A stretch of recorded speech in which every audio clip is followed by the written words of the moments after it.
Nós vamos ler, hoje nós vamos falar sobre esse versículo, esse do 36 ao 50 todo, mas vamos ler só até aqui, já dá para a gente ter uma ideia.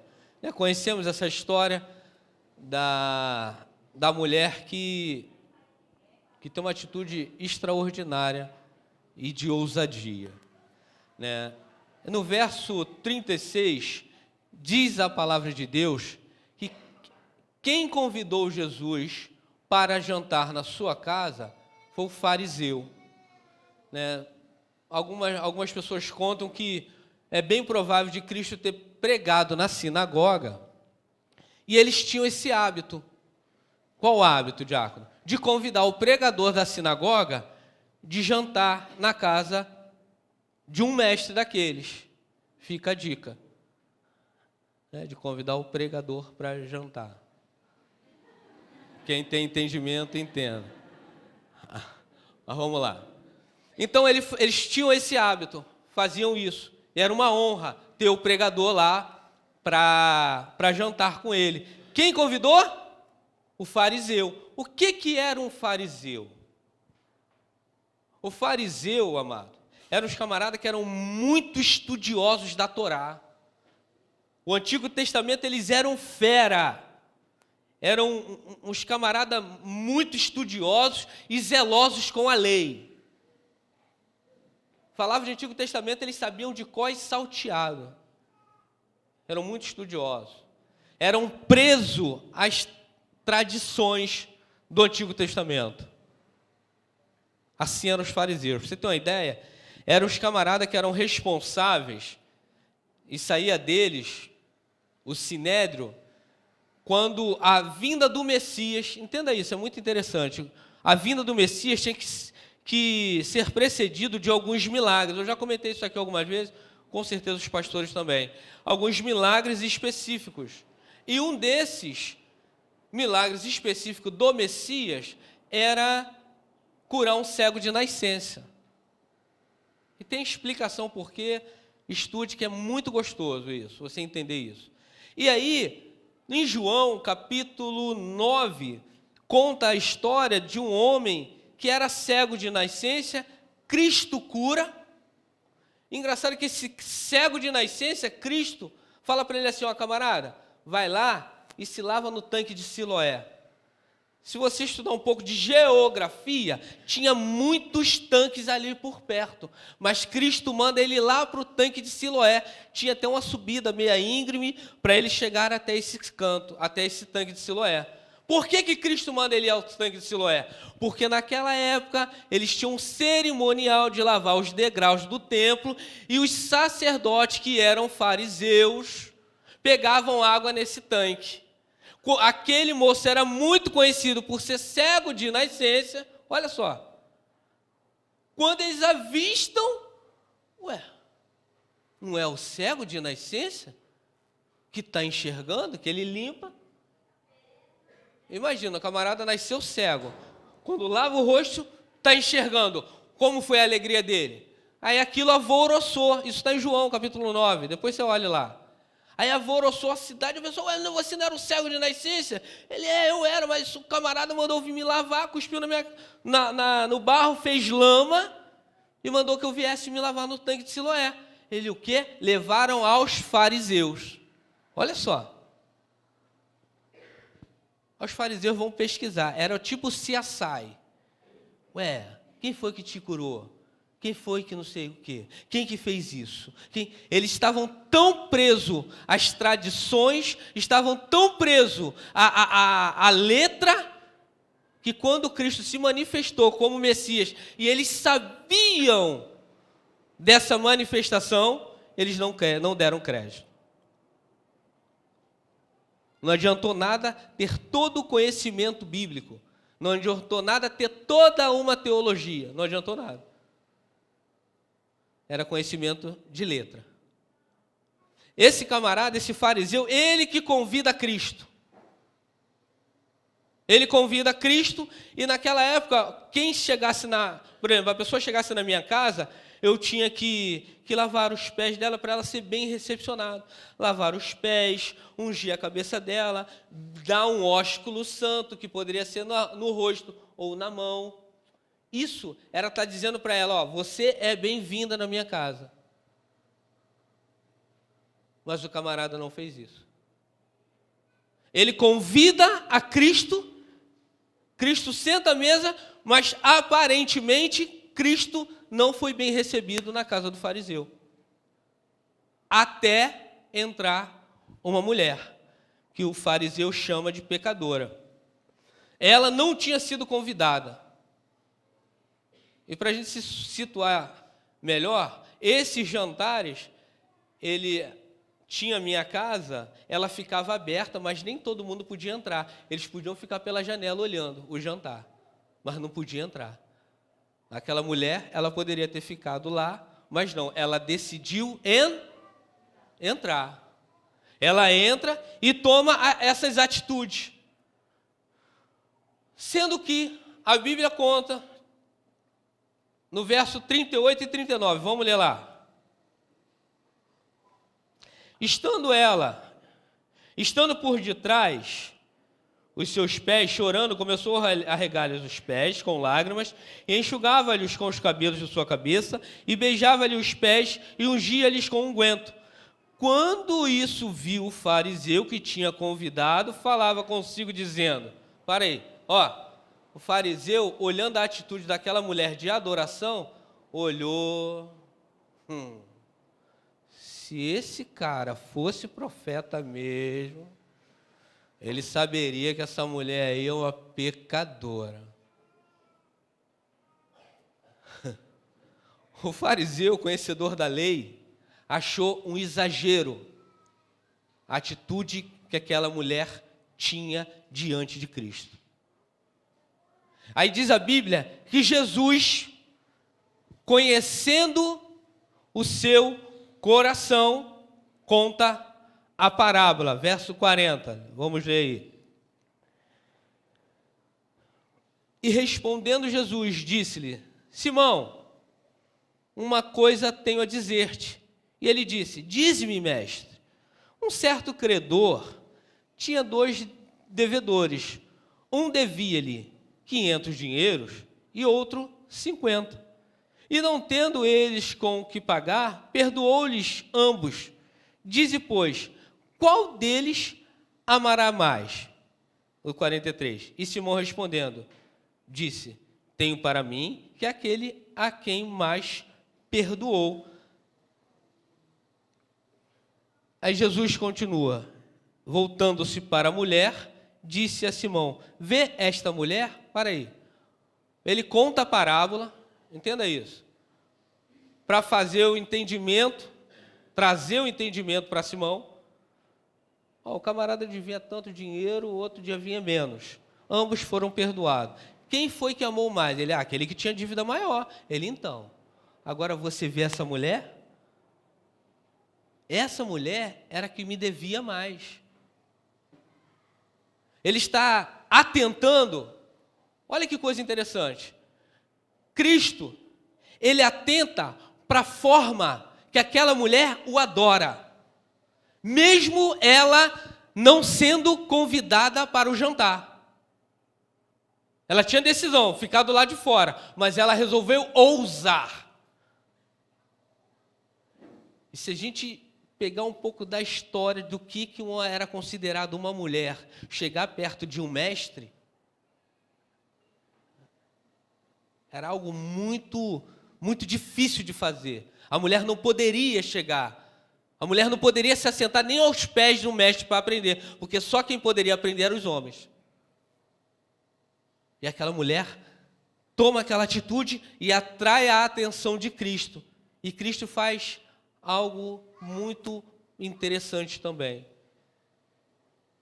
Cristo, ele chama a atenção de Simão, o conhecedor da Bíblia, aquele que convidou Cristo para entrar. Ele fala, olha, Simão, eu cheguei aqui na sua casa, você não me deu as honras que eu merecia. Você não me tratou da forma que deveria me tratar, Simão. Apesar de ter me convidado, Simão. Você não me tratou. Apesar de você conhecer toda essa história do Antigo Testamento, saber da minha vida, Simão, da minha vinda, mas você não me honrou como deveria me honrar. Como é que pode?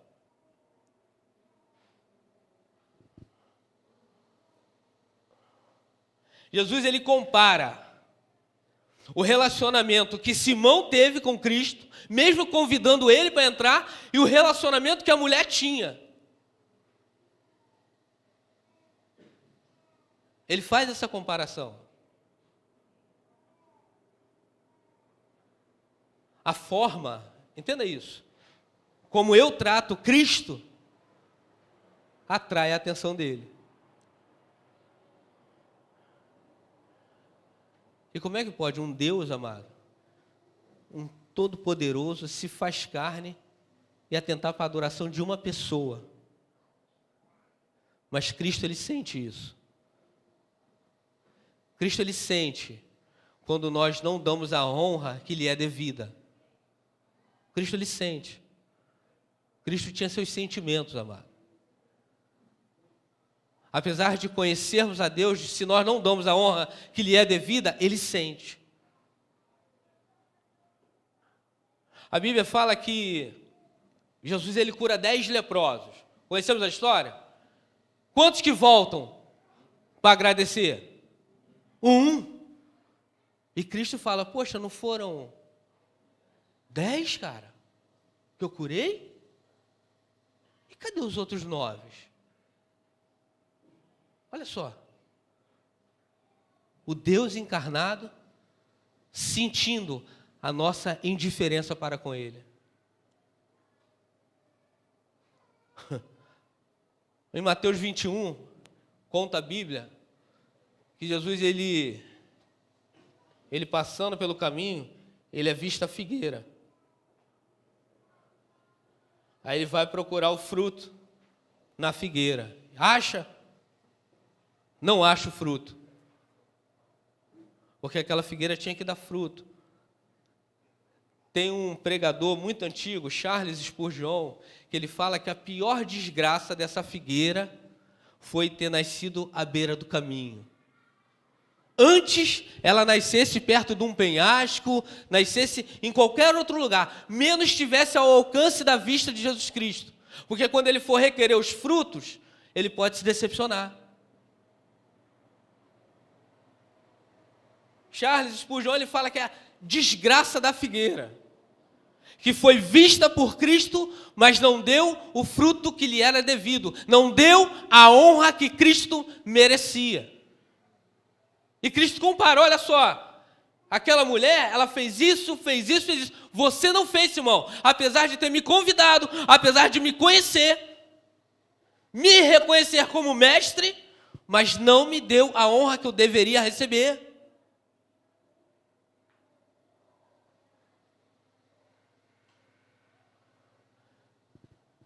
Quando Cristo fala da mulher, ele fala algo muito bacana. A mulher, com seu relacionamento, ofereceu aquilo que Simão não ofereceu. Eu tiro uma coisa aqui muito rica. Se eu não dou a honra a Jesus que lhe é devida, outros darão.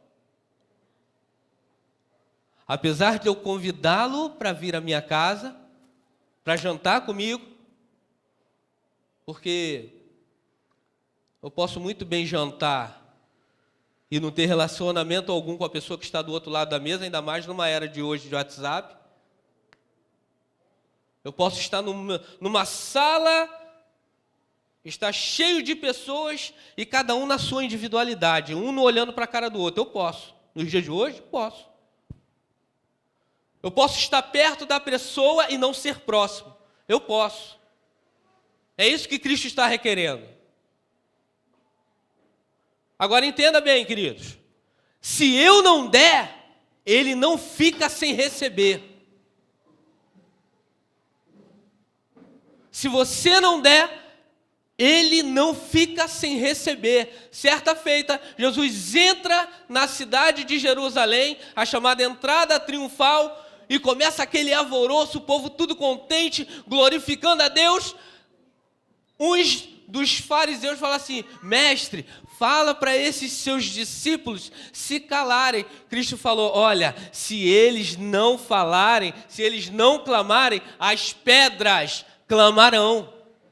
Ele não fica sem ser glorificado. Ele não fica. Se eu não der, outro dará, que seja eu.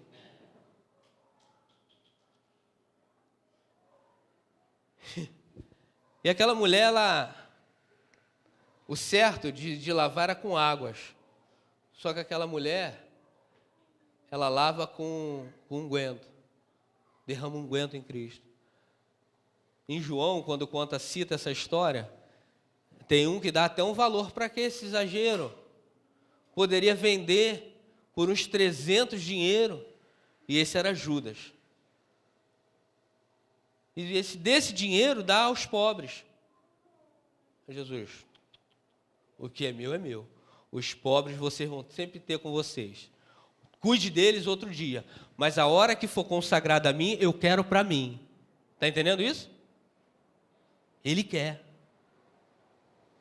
Ele quer. Mas se eu não der, ele não vai ficar sem receber.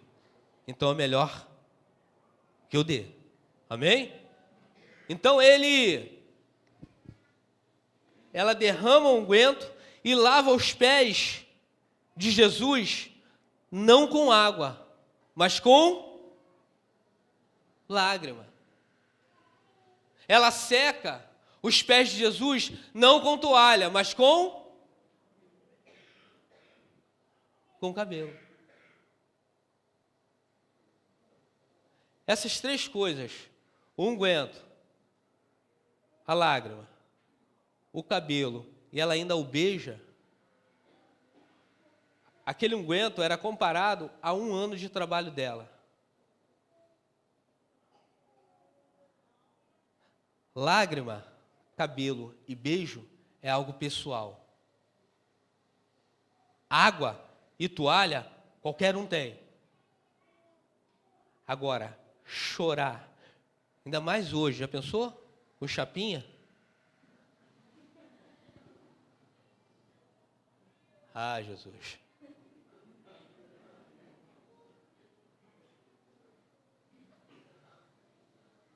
Mas se Ele é digno, que venhamos honrá-lo.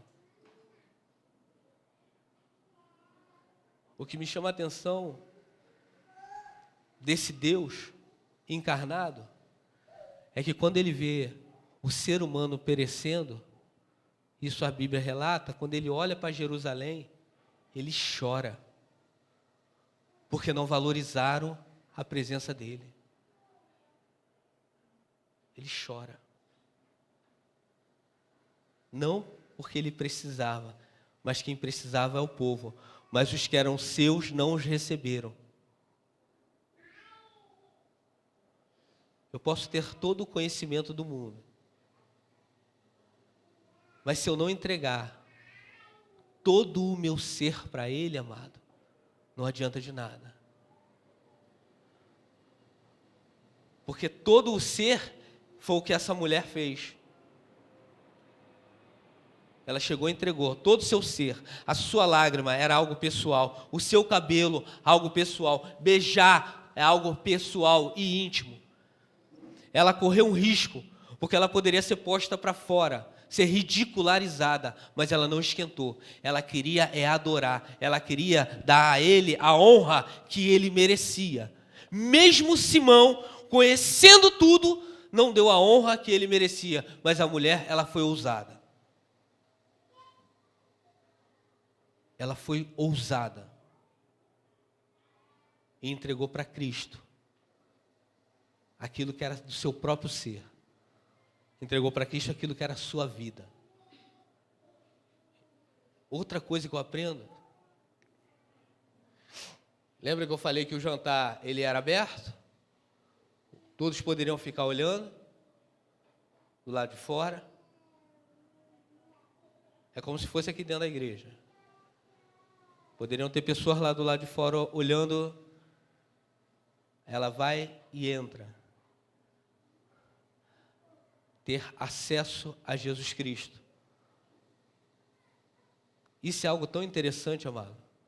Porque antes, no Antigo Testamento, não era todos que poderiam chegar diante da presença de um Deus. Ou desse Deus. A Bíblia conta, o pastor na última, não sei se foi na ceia, que ele falou que a purificação vinha de dentro para fora. Mas lá onde havia a manifestação de Deus, só o sumo sacerdote e uma vez por ano. Quem estava aqui lembra, né? Então não era todos que poderiam entrar. Aí ele vinha com a purificação lá do Santo dos Santos, aí vinha no lugar santo e depois iam para o pátio. Essa mulher parece que entende que o caminho ia ser aberto e ela poderia se chegar diante de Jesus Cristo. Nada a impediu. Nenhuma população, nem a falta do convite, e nem o próprio fariseu.